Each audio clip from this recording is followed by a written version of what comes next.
Tonight's marathon edition of Evening Magazine is brought to you by John Hancock Financial Services, sponsor of the 1987 Boston Marathon, and by Coors, the beer with a difference worth tasting.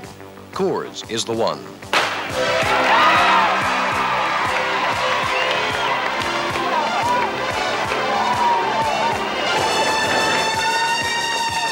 Tonight, we honor the Boston Marathon on our special live edition of Evening Magazine. For television, it's a marathon of organization. From camera crews to Control Central, we go behind the scenes of the formidable job of getting the pictures to you. It's a happening, it's a celebration.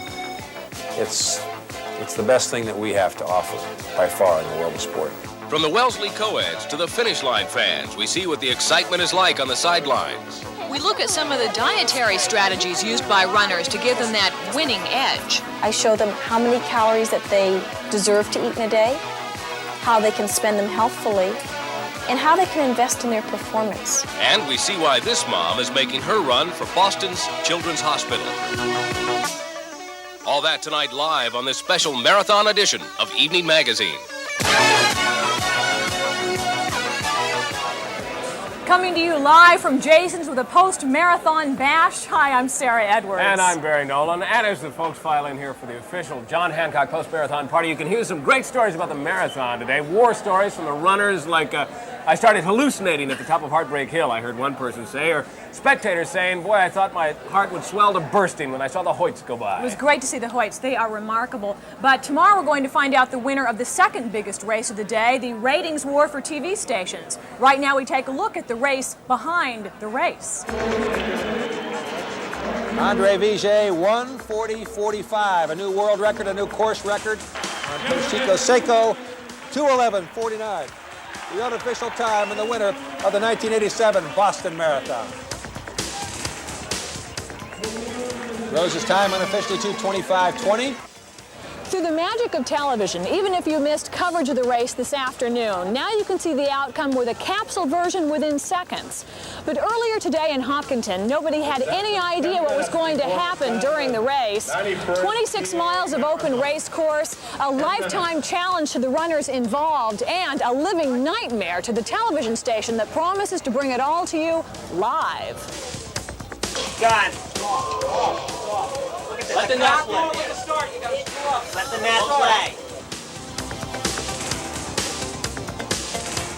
You feel like you've run the marathon after you've been through 4 hours of live TV and producing and directing it. Peter Brown, Channel 4's marathon producer, speaks from 4 years' past experience. Assisted by director Chuck O'Neill, they sit at WBZ's helm, cautiously conducting a plan that can change dramatically from second to second. Okay, let's look at it. Put it online. Yes. Roll it. Put it online. It's the unexpected. It's not knowing what's going to happen.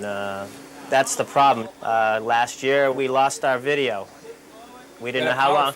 We didn't know how long we were going to be out. Do you go to a commercial? Do you go to the talent and somewhere else and wait until it comes back? It's like, you know, you cover the race for 2 hours and plus minutes, and then all of a sudden you lose it, and it's, I mean, what's the marathon if you don't get the finish?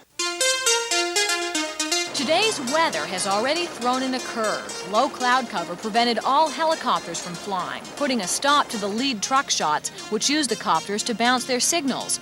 But with 6,200 runners, 23 stationary cameras along the race course, and 5 field reporters, well, what more could go wrong? Just in case, they could always turn to The ringmaster, the coordinator, the person that fills in the blanks. Bob LaBelle. The technical people have the nightmare. And of course, if they have problems, then the nightmare becomes ours. But the idea is to make sure that your resource people are in place and you don't expose yourself for the ignorant person that you truly are. But you just have to make sure. That's all. That's all we ask. Because I'll tell you what, when I say we win together, we lose alone, there's only one person that loses when I give the wrong information. And it's not you, okay? With organizational meetings underway months before today's event, Channel 4 was readying its most important resource for live marathon information. Being the first station in the country to implement a spotters network, WBZ has 60 trained runners dispersed throughout the race course in constant communication with BAA coach Fred Tressler in the control room. Most anything can happen in that 3.5 hours. We've had some of the best marathoners in the world drop out, even before Heartbreak Hill. We've had unknown runners come on to win the race. The race simply can't be choreographed. You don't know what all the players are. Most anything can happen when you're covering the Boston Marathon. 2 is 1, then 10. Yeah. 3. 3. 4. 4.